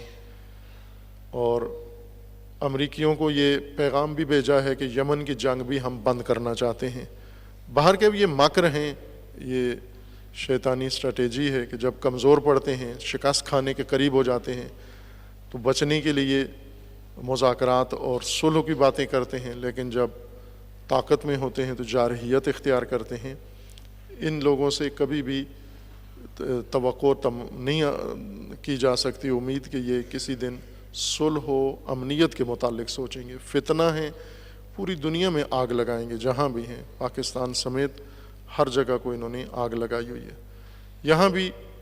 گزشتہ ہفتوں میں آتے جاتے رہے ہیں، ان کے وزراء آئے ہیں، ان کے نمائندے آئے ہیں، اور ہمیشہ پاکستانیوں سے عہد لے جاتے ہیں کہ پاکستان نے آل سعود کا دفاع کرنا ہے اور حرمین کا دفاع کرنا ہے، اور پاکستان پہ سے بڑی امیدیں ہیں ان کی، چونکہ پاکستان کے اوپر بہت انویسٹمنٹ کیا ہوا ہے انہوں نے۔ نقطہ دیگر یہ کہ یہ جو بحران تھے یمن میں، بحران ایک خطرناک صورت یہ اختیار کر لے کہ وہاں پر جنگ اور محاصرے کی وجہ سے اور ملکی انفراسٹرکچر تباہ ہو جانے کی وجہ سے، جیسے علاج معالجے کی سہولتیں ختم ہیں، پورے ملک کے اسپتال نابود کر دیے گئے ہیں۔ اب ایسے میں وہاں وبا پھیل گئی ہے، اور اس وقت لاکھوں افراد، 10 لاکھ سے زیادہ افراد وبا میں مبتلا ہیں، اور ایک بہت بڑا انسانی فاجعہ وقوع پذیر ہونے کے قریب ہے۔ اقوام متحدہ جو بہت ہی منافق ادارہ ہے، اب انہوں نے بولنا اور شور مچانا شروع کیا ہے کہ یمن کے اندر وبا کا خطرہ پیدا ہو گیا ہے۔ یعنی خطرہ کیا ہے کہ وبا ہے، لیکن اب وبا کی تلفات شروع ہو گئی ہیں کہ روزانہ سینکڑوں لوگ وبا کی وجہ سے لقمہ اجل بن رہے ہیں، اور یہ بھی آل سعود کی جنایت ہے جو انجام دے رہے ہیں، اپنے ساتھیوں اور اتحادیوں کی مدد کے ساتھ یہ کام کر رہے ہیں۔ جیسا پہلے اشارہ کیا تھا کہ امریکہ میں جو صدر آیا ہے، جنونی نامتوازن انسان، یہ جن مقاصد کے لیے آیا تھا اب آہستہ آہستہ ان مقاصد کی طرف بڑھ رہا ہے، اور وہ چائنا کے ساتھ ان کی چپکلش ہے۔ چائنا کے ساتھ 2 محاذ انہوں نے ابھی سے کھول لیے ہیں۔ ایک چائنا اور ہندوستان کا محاذ آپس میں گرم ہو گیا ہے، اور تبت کے علاقے میں جو مشترکہ سرحد ہے دونوں کی، وہاں فوجیں آمنے سامنے ہیں۔ چائنا نے باقاعدہ پوری جنگ کی تیاریاں کر لی ہیں، بلکہ جھڑپیں ہوئی بھی ہیں، پتھراؤ کیا ہے دونوں فوجوں نے، کل ایک دوسرے کے اوپر پتھروں سے حملہ کیا ہے۔ یہ آغاز ہے پتھر کی جنگ سے، یہ بھی تاریخ کی نرالی جنگ ہے۔ ایٹمی دور میں اور ڈیجیٹل دور میں پتھروں سے دو فوجیں لڑی ہیں۔ چینی فوجیوں نے انڈین فوجیوں کو پتھر مارے ہیں، اور انڈین فوجوں نے چائنیوں کو پتھر مارے ہیں۔ یہ بھی امریکہ کی ایما پر ہے، چونکہ امریکہ اس وقت ہندوستان کو چائنا کے مقابلے میں لانے کی حماقت کر رہا ہے، اور ہندوستان میں بھی اب اتنی حماقت نظر آ رہی ہے موجودہ سرکار مودی کی، جو ٹرمپ جیسا ہی ہے، دونوں میں کوئی فرق نہیں ہے، اور دونوں کے سگنل ملتے ہیں، شخصیتوں میں مشابہت پائی جاتی ہے، نامتوازن ہیں دونوں، خصوصاً مسلمان دشمنی میں دونوں ایک جیسے ہیں۔ جس طرح مودی اپنی حکومت سے پہلے ہی اسلام دشمنی میں معروف تھا، جب وزیر اعلیٰ تھا گجرات کا، اور وہاں اس نے ہزاروں مسلمان جلائے، زندہ جلا دیے، اسی طرح ٹرمپ بھی اسلام دشمنی اور مسلمان دشمنی میں شہرت رکھتا ہے، بلکہ اس کی سیاست کی بنیاد ہی یہی ہے، دونوں کی سیاست کی بنیاد ہے۔ دونوں اسرائیل کے دوست ہیں، دونوں ہی مسلمان دشمن ہیں، اور دونوں مل کر اب آپس میں ایکا کیا ہے۔ جس طرح مودی نے اسرائیل میں جا کر اسرائیل کی حمایت کی اور فلسطین نہیں گیا اور فلسطینیوں سے نہیں ملا، اسی طرح کشمیر میں اسرائیل نے مودی کے ساتھ عہد و پیمان کیا ہے کہ جس طرح سے فلسطین اسرائیل بنایا گیا ہے، اسی طرح کشمیر بھی اسرائیل کی طرح ہندوستان کی ایما پر ریاست بنے گا، یعنی ہندی کشمیر بن جائے گا بجائے مسلمان کشمیر کے جو ابھی ہے۔ کشمیر میں قوانین ہیں، اور شاید یہ ہندوستان کی واحد، ہندوستان کے زیر قبضہ علاقوں میں سے واحد علاقہ ہے جہاں یہ قانون ہے کہ جہاں مسلمانوں کے علاوہ اور مقامی کشمیریوں کے علاوہ کوئی باہر کا آدمی زمین نہیں خرید سکتا، اور اسی قانون سے کشمیر بچا ہوا تھا، جو ابھی انہوں نے عدالت میں چیلنج کر دیا ہے یہ قانون، کہ سپریم کورٹ یا ہائی کورٹ کے ذریعے سے اس کو اجازت لے کے، اور پھر اس کے بعد تمام ہندوستانی سارے آ کے کشمیر خرید لیں گے، اور اسرائیلی منصوبہ کشمیر کے اندر آہستہ آہستہ عملی ہونے جا رہا ہے۔ اسرائیل باقاعدہ سنجیدگی کے ساتھ کشمیر کے مسئلے میں داخل ہو چکا ہے، ملوث ہو چکا ہے، اور اس نے باقاعدہ کشمیریوں کو کچلنے کے لیے اسرائیلی فارمولہ ہندیوں کو دیا ہے، اور اسی کے ذریعے سے عمل کر رہے ہیں۔ یہ بھی جنگ آمادہ ہو رہی ہے چائنا کے خلاف ہندوستان کو اکسا کر، اور دوسری طرف سے کوریا ہے، شمالی کوریا کے چائنا کے خلاف محاذ کھولنے کے لیے اس وقت آمادہ ترین محاذ ہندوستانی سرحد اور کوریا ہے۔ شمالی کوریا جو شروع سے چونکہ کمیونسٹ ملک ہے، اور چین کے ساتھ اور روس کے ساتھ اس کے تعلقات ہیں، امریکہ مخالف ہے، اور امریکیوں نے ہی کوریا کو دو حصوں میں تقسیم کیا، جنوبی اور شمالی میں، اور دونوں کو ایک دوسرے کا دشمن بنایا ہوا ہے، اور جنوبی کوریا کا دوست ہے، شمالی کوریا کا دشمن بنا ہوا ہے، اور شمالی کوریا کو کئی سالوں سے، کئی دہائیوں سے دباؤ میں رکھا ہوا ہے۔ لیکن شمالی کوریا نے اس دوران یہ ایک بہت اہم کام انجام دیا ہے کہ میزائل اور ایٹمی طاقت بن گیا ہے، اور بھرپور طاقت ہے دنیا کی۔ اسی وجہ سے اس پہ حملہ کرنا ان کے لیے آسان نہیں ہے، بلکہ اب شمالی کوریا ہے جو ان کو ایٹمی حملے کی دھمکی دیتا ہے، اور اس نے امریکی جزیرہ اور جاپانی جزیروں کو اس نے دھمکی بھی دی ہوئی تھی کہ اگر انہوں نے کوئی خطا کی تو وہ ایٹمی حملہ ان کے اوپر کر دے گا۔ ٹرمپ نے بھی اعلان کیا کہ ہم نے پوری تیاری کر لی ہے کوریا کے اوپر حملہ کرنے کی۔ ظاہر ہے کہ کوریا ایک ذریعہ بہانہ ہے، اصل نبرد چائنا کے ساتھ کرنا چاہتے ہیں۔ پہلے تائیوان کے ذریعے چاہتے تھے، تائیوان تھوڑا محتاط ہو گیا ہے، ٹرمپ نے تائیوان کو اکسایا بغاوت کے اوپر۔ تائیوان آزاد علاقہ ہے چین کا، اصل چین کا حصہ ہے اور لیکن خود مختار ہے، اور چین مدعی ہے کہ یہ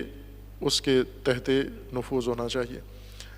اس کو اقوام متحدہ میں مستقل رکنیت حاصل نہیں ہے، تائیوان کو ایک مملکت کے طور پر نہیں مانا جاتا بلکہ خود مختار چینی ریاست سمجھا جاتا ہے۔ ٹرمپ تائیوان کو اکساتا ہے کہ وہ اعلان آزادی کرے چائنا کے خلاف، اور ٹرمپ اس کی مدد کرے گا، اور اس طرح ایک جنگ کا دروازہ کھلے گا چائنا کے خلاف۔ چونکہ چائنا کے ساتھ انہوں نے کرنی ہے یہ جنگ کسی بھی عنوان سے، چائنا کو روکنے کے لیے، اس کی اقتصادی بڑھتی ہوئی طاقت کو روکنے کے لیے جو چائنا نے پوری دنیا میں قائم کر لی ہے، اور ان کی اقتصاد کے لیے شدید خطرہ بن گیا ہے چائنا، اس سے روکنے کے لیے انہوں نے یہ فیصلہ کیا ہوا ہے کہ چائنا کو اب باقاعدہ جنگ کے ذریعے روکا جا سکتا ہے۔ ان حوادث میں جو جاری ہیں دنیا میں، پاکستان سر فہرست ہے۔ پاکستان میں ناپائیداری سیاسی اوج پہ ہے اس وقت، اور اگست کا مہینہ ہے، پاکستان کا 70واں یوم آزادی بھی گزر گیا ہے۔ 70 سال پہلے 1947 میں پاکستان معرض وجود میں آیا، اور آج 2017 میں 70 سال پاکستان کو گزر گئے ہیں، اور ان 70 سال کے بعد آج پاکستان اگست میں کہاں کھڑا ہے وہ آپ مشاہدہ کر رہے ہیں کہ جس میں مالی ذخائر پاکستان کے صفر ہیں، قرضے پاکستان کے اوپر کئی گنا پاکستان کی قیمت سے زیادہ قرضے ہیں اس وقت پاکستان کے اوپر، چونکہ گزشتہ جتنی حکومتیں تھیں ان سب نے قرضوں پہ سب کچھ کیا ہے، ملک چلایا ہے، ترقی نہیں ہوئی، پیداوار نہیں ہوئی، صنعت نابود کی ہے، زراعت کو ختم کیا ہے، تجارت کو نابود کیا ہے، اور پاکستان کو محض منڈی بنا دیا ہے دیگر ملکوں کے لیے، خصوصاً چائنا کے لیے۔ تو اب یہ صرف ایک منڈی ہے، بازار ہے، مارکیٹ ہے پاکستان، اور مارکیٹوں کے میں فائدہ مارکیٹوں کا نہیں ہوتا بلکہ فیکٹریوں کا ہوتا ہے، جو لوگ ان مارکیٹوں میں اپنی چیزیں بیچتے ہیں۔ اس وقت پاکستان کی منڈی چائنا کے لیے سب سے بہترین ہے، اور یہ پاکستان کا اقتصادی 70 سال بعد اقتصادی حال ہے پاکستان کا۔ اور سیاسی ناپائیداری جاری ہے، چونکہ اسی حبوط و سقوط و نزول کی طرف یہ قوم لے جائی جا رہی ہے، بے شعوری کی حالت میں لوگ بھی جا رہے ہیں، پتہ نہیں انہیں کہاں جا رہے ہیں۔ دلچسپ قوم ہے پاکستانی بھی، یہ وہی مثال ہے خرب رفت والی، ان کی ہر چیز نابود ہو جائے یہ وہاں بھی ناچیں گے۔ وہاں ایک ملنگ فوت ہو گیا تھا، ملنگ فوت ہوا تو اس نے کہا میرا جنازہ نہیں پڑھانا بلکہ دھمال ڈالنا وہاں، تو وہ چونکہ معروف ہو گیا کہ شخص فوت ہو گیا ہے، وہ مسلمان مومن کلمہ گو ہے، مولانا بھی پہنچ گئے۔ جو سقوط نزول شروع کیا تھا 70 سال پہلے پاکستانی سیاست نے، بنتے ہی ملک بنتے ہی جس حماقت کا ارتکاب کیا تھا، اس کا نتیجہ آج نظر آ رہا ہے۔ 70 سال کے بعد، 70 سال سے پاکستان میں ظاہراً 15 یا کتنے وزیر اعظم گزرے ہیں جو کوئی بھی اپنی حکومت پوری نہیں کر سکا۔ یہ وزیر اعظم کا رونا ہے۔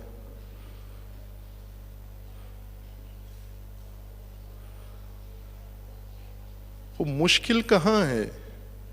اس ملک کے اندر، مشکل کہاں ہے؟ کیوں یہ حال ہے اس ملک کا، مملکت کا؟ اتنی سیاسی ناپائیداری، اور سیاسی ناپائیداری ہر چیز کے اوپر اثر انداز ہے۔ سیاسی ناپائیداری میں اقتصاد بھی ناپائیدار، تعلیم بھی ناپائیدار، معیشت ناپائیدار، معاشرت، تجارت، ہر چیز ناپائیدار ہوگی، ہر چیز ضائع ہے، اور جیسے ہو رہی ہے۔ جب تک سیاسی ثبات نہیں ہوتا، سیاسی پائیداری قائم نہیں ہوتی، کسی اور چیز کی پائیداری کی توقع نہیں کی جا سکتی۔ ناامنی ہے، دہشت گردی ہے۔ اس دہشت گردی میں جس کو دبانے کے نعرے لگاتے ہیں، لیکن اتنی جڑیں راسخ ہیں اس کی پاکستان کے اندر، گہری ہیں، اور اداروں کے اندر تک جڑیں اتری ہوئی ہیں۔ ہر ذمہ دار ادارے کی تہ تک دہشت گردی کی جڑیں اس کے اندر رسوخ کیے ہوئے اور سمائی ہوئی ہیں۔ یہ اسی ناپائیداری کی وجہ سے ہیں کہ نام نہاد جمہوریت، یہ آمریت کا بھوت جو جمہوریت کا لباس پہن کے پاکستان میں ہے، اور یہ عوام کی شراکت سے سب کچھ ہو رہا ہے۔ 70 سال اس ظلم میں عوام بھی شامل ہیں اور ابھی بھی تیار ہیں پھر وہی ارتکاب کرنے کے لیے جو پہلے کر چکے ہیں۔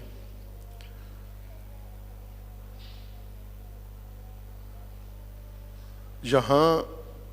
غور کا وقت ہے کہ یہ 70 سالہ سفر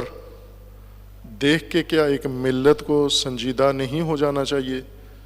کہ 70 سال جس راہ پر چلے ہیں، جس طریقے سے چلے ہیں، جس نظام کے ساتھ چلے ہیں، اس نے یہ حالت بنائی ہے ہماری، اور مزید 70 سال و 70 دہائیاں اور اگر چلے تو اس سے زیادہ تباہی ہوگی۔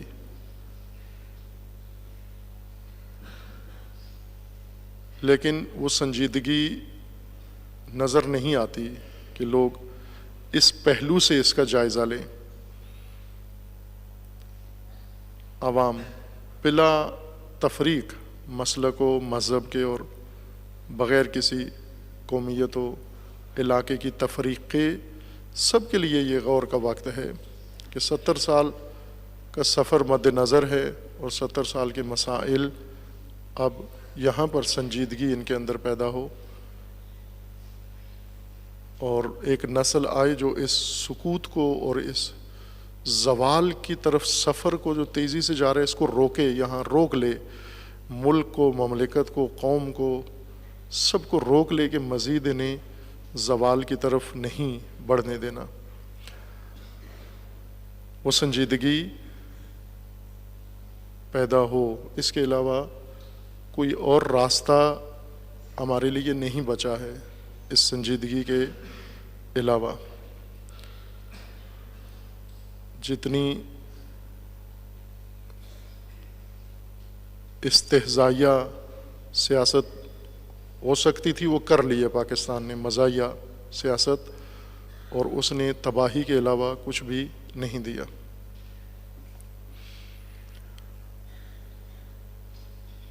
ایک اور عنوان جو پاکستان میں ہی ہو رہا ہے، جو بعض اخباروں میں بھی آیا ہے، وہ زائرین پاکستان سے جاتے ہیں مقامات مقدسہ کی زیارت کے لیے، ایران کے اندر اور عراق میں زیارات کے لیے زمینی راستے سے جو جاتے ہیں، ان کے ساتھ بہت ناروا سلوک ہوتا ہے اور ہو رہا ہے، گزشتہ کئی سالوں سے ہو رہا ہے۔ دہشت گرد ایک خطرہ ہیں ان کے لیے، اور حکومتی ادارے ایک عذاب ہیں ان کے لیے، اور جو کاروان لے کے جانے والے ہیں وہ ان دونوں سے بڑا عذاب ہے ان کے لیے۔ اور کچھ وہاں راستے میں جو مقامی آتے ہیں شیعہ رہنما، وہ بھی ایک درد بنے ہوئے ہیں ان زائرین کے لیے۔ زائرین عموماً محروم علاقوں سے غریب فقیر لوگ ہیں جو عمر بھر کی پونجی اکٹھی کرتے ہیں اپنی عقیدت و جذبے کے ساتھ، ائمہ اطہار اہل بیت علیہ السلام کی زیارات کے لیے سفر کرتے ہیں۔ تمام خطرات انہیں معلوم نہیں ہوتا واپس آئیں گے نہیں آئیں گے، اس پر خطر راہ پر جاتے ہیں۔ دہشت گردوں کے خطرے کے یقینی ہونے کے باوجود پھر جاتے ہیں، لیکن دہشت گردی سے بڑے عذاب میں مبتلا ہو جاتے ہیں۔ اخباروں میں بھی آیا ہے، آئے کل بھی آیا ہوا تھا کہ بعض ظاہرین جو عرصے سے 3-4 ہفتوں سے تفتان سرحد پر انہیں روک لیا جاتا ہے، واپس آتے ہیں جو زیارات سے، اور مختلف بہانوں سے انہیں بغیر کسی سہولت کے وہاں پر رکھا جاتا ہے۔ وہاں ان کے لیے کوئی خیمہ نہیں، کوئی عمارت نہیں، کوئی کھانے پینے کا انتظام نہیں، کوئی سایہ نہیں، اور وہاں پر انہیں پاکستان ہاؤس کے نام سے ایک چار دیواری جنگلہ بنایا ہوا ہے، اور اس کے اندر انہیں اسیر کر دیتے ہیں۔ نہ بازار ہے، نہ مارکیٹ ہے، کچھ بھی نہیں، ایک جہنم کے مشابہ فضا بنا کر ان زائرین کو وہاں اسیر کر دیا جاتا ہے، اور آئے دن ان کی مشکلات سامنے آتی بھی رہی ہیں۔ ابھی ایک وہاں سے آئیڈیو کال اسی کیمپ سے بظاہر نشر ہوئی ہے، میڈیا میں پتہ نہیں آئی ہے نہیں آئی ہے، بعض لوگوں تک پہنچائی گئی ہے۔ اب یہ تصدیق نہیں ہوئی کہ وہ واقعاً وہیں سے کال آئی ہے یا کسی اور علاقے سے ہے، یہ تو جن کا کام ہے تصدیق کرنا وہ کر سکیں گے، لیکن جو کچھ اس میں کہا گیا ہے وہ درست ہے، وہ باتیں ساری درست ہیں اپنی جگہ پر۔ اگر اس ٹیلی فون کال میں نہ بھی کی جاتی تو بھی وہ باتیں درست ہیں اور سب کو معلوم ہیں، لیکن کوئی ایک مومن ہے وہاں پر بہت ہی دردمندانہ استدعا و اپیل کر رہا ہے۔ یہ بعض کے پاس تھی، اگر ہے یہاں قریب تو انہیں کہیں ادھر لیں کچھ حصہ اس کا یہاں سنا دیں کہ وہ کیا رنج، کیا درد، یہ ٹیلی فون پہ ان کی تھی، بلائیں انہیں، ادھر لے آئیں، اس کو ادھر نشر کریں کہ اس کا کچھ حصہ سنیں آپ کہ ان زائرین کے ساتھ کیا ظلم و ستم ہو رہا ہے وہاں پر۔ السلام علیکم یا علی مدد۔ سرکار تفتان بارڈر پاکستان ہاؤس سے بات کر رہا ہوں۔ ہمارے قائد ملت علامہ سید ساجد نقوی صاحب سے، ہمارے قائد علامہ راجہ ناصر عباس صاحب سے، ہمارے قائد سید وقار الحسن نقوی صاحب سے، آغا موسوی صاحب سے، آغا داؤد صاحب سے، اور پوری شیعہ کمیونٹی کے ایک ایک فرد سے نہایت ادب و احترام سے اپیل کرتے ہیں کہ ہم 4500 سے زائد زائرین 13-14 دن سے اس پاکستان ہاؤس، جس کا نام تو پاکستان ہاؤس رکھا گیا لیکن یہ شام والے زندان سے کم نہیں، جس میں بچے بھوک سے پیاس سے مر رہے ہیں، نہ یہاں بیٹھنے کی جگہ، نہ یہاں پہ کسی دیوار کا سایہ، نہ کسی درخت کا سایہ، عورتوں کے ساتھ، سید زادیوں کے ساتھ ایف سی کی بدتمیزیاں، دھکے مارنا، یہاں تک کہ ہم واش روم کا گندا پانی پینے تک آ گئے ہیں۔ ہمارے پاس نہ کھانے پینے کا کوئی سامان، ہمارے پاس نہ کوئی چھت، نہ کوئی سایہ، یہاں تک کہ ہمارے پاس سوائے موت کی دعا مانگنے کے کچھ بھی نہیں بچا۔ آپ سب قائدین سے، آپ سب شیعہ حضرات سے، محمد والے محمد کے محبان سے التماس ہے، ہماری داد رسی کریں، ہماری ہیلپ کریں۔ وقت کے امام کو آوازیں دے رہے ہیں، مولا ہماری مدد کرو، ہمارے قائدین کو ہمارے پاس بھیجو، مولا ہماری مدد نہیں کرنی تو مولا یہ زائر حسین ہے، ان کا جرم یہ ہے کہ یہ مولا حسین علیہ السلام کی قبر کو اپنی آنکھوں سے، اپنے ہونٹوں سے چوم کر آ رہے ہیں، ان کا جرم یہی ہے تو مولا ان کو موت دے دو، اس زندان کی قید سے جان چھڑوا دو۔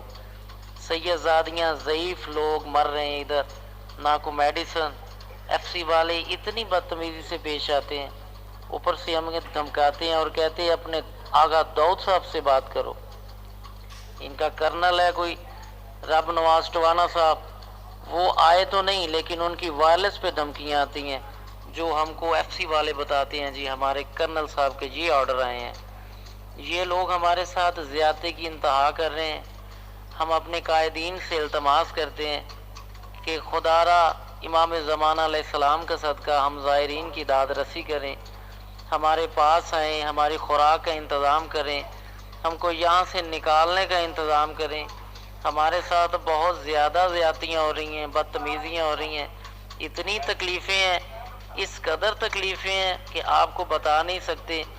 خدا را علامہ ناجر راجہ ناصر صاحب، علامہ ساجد نقوی صاحب، آپ ہمارے بڑے ہیں، ہمارے قائد ہیں، ہمارے سربراہ ہیں۔